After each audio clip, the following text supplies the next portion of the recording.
All good cooks know that we eat with our eyes first.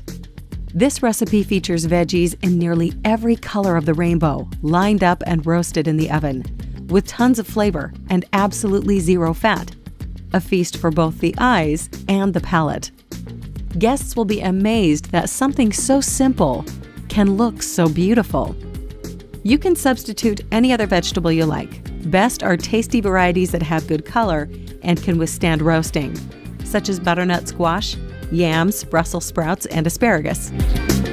Golden, purple, and striped beets are absolutely stunning when roasted. Carrots come not in just the familiar orange, but also in red, purple, and white. Balsamic vinegar adds zing and brightness, plus a bit of moisture. Thyme and oregano tie all the flavors together, and red pepper flakes add a zip of heat. These veggies are so tasty that you won't even notice that they're completely fat-free. No oil in this recipe at all. So enjoy as many helpings as you want.